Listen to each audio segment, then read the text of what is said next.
On décrit souvent l'amour comme quelque chose qui réchauffe le cœur, mais aussi comme quelque chose qui peut le briser. Alors le cerveau, il a quoi à voir là-dedans? La réponse est simple, tout.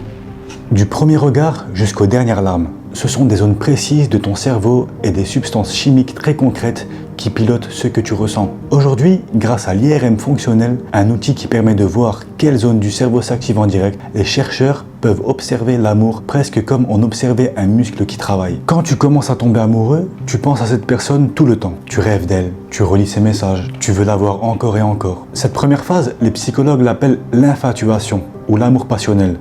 La chercheuse Hélène Fischer explique que cette phase n'est pas juste une émotion, c'est un système de motivation très puissant.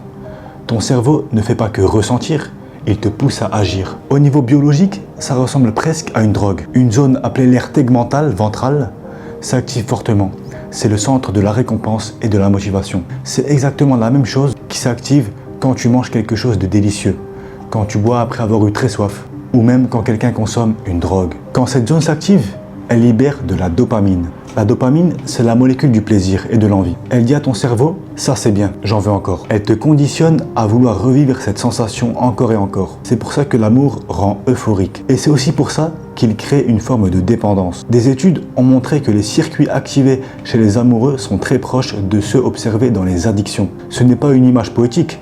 Ton cerveau fonctionne réellement comme s'il était en manque. Et ce n'est pas tout. Au début, tu as du mal à voir les défauts de l'autre. Tu es fou amoureux, tu idéalises. Pourquoi? Parce que le cortex préfrontal, la zone qui sert à réfléchir, analyser ou juger, est moins actif chez les personnes très amoureuses. Certaines recherches montrent même que les zones liées au jugement critique et à l'évaluation sociale diminuent leur activité. Résultat, tu vois la relation à travers des lunettes roses. Ton cerveau baisse volontairement son régime. Mais cette phase intense ne dure pas éternellement. Elle laisse place à quelque chose de plus stable, l'attachement, qu'on appelle aussi l'amour profond. Quand la relation évolue, tu te sens plus posé, plus sécurisé, plus engagé. Deux hormones jouent un rôle énorme à ce moment-là. L'ocytocine et la vasopressine. On les appelle les hormones de l'attachement.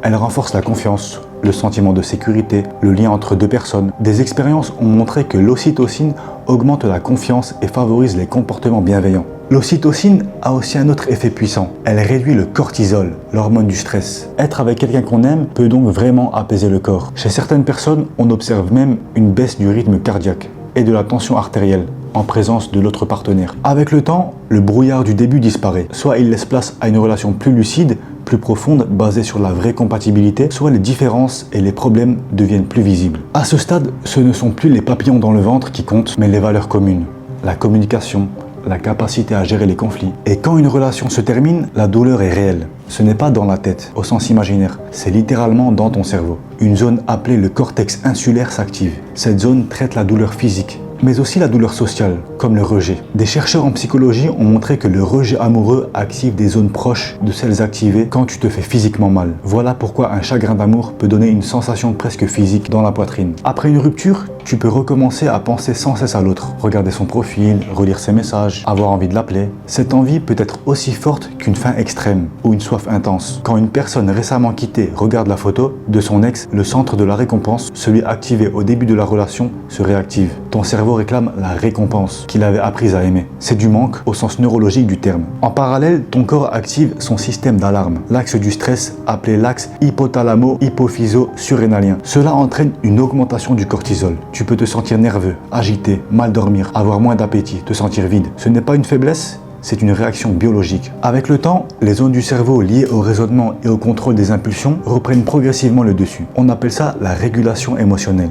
Elles freinent les pensées obsessionnelles et les envies incontrôlées. Comme ces zones ne sont pas totalement développées à l'adolescence, les premiers chagrins d'amour peuvent être particulièrement violents. La bonne nouvelle, c'est que certaines actions aident vraiment le cerveau à se stabiliser et à se développer. Le sport, par exemple, stimule la dopamine, mais aussi les endorphines, qui sont des antidouleurs naturelles. Passer du temps avec des amis, écouter une musique, bouger ton corps, tout cela aide à calmer le système nerveux et à réduire le stress pour rééquilibrer la chimie du cerveau qui a été perturbée par l'amour. Et surtout, le cerveau change, il s'adapte. C'est ce qu'on appelle la neuroplasticité. Les connexions liées aux souvenirs de la personne deviennent moins intenses avec le temps. Les circuits du manque s'affaiblissent. Ce qui semblait insupportable devient progressivement supportable. Avec du temps et du soutien, la grande majorité des personnes guérissent, même après une rupture très douloureuse. Le cerveau apprend, il se réorganise, il se modifie. Au début c'est difficile, mais on peut ressortir d'un chagrin d'amour plus lucide, plus mature, et parfois même plus fort. C'était l'amour d'un point de vue de la science. Si tu as appris quelque chose, n'hésite pas à mettre un j'aime, un petit commentaire, abonne-toi parce que de nouvelles vidéos arrivent. Si tu as regardé jusqu'à la fin, merci d'avoir regardé et à bientôt.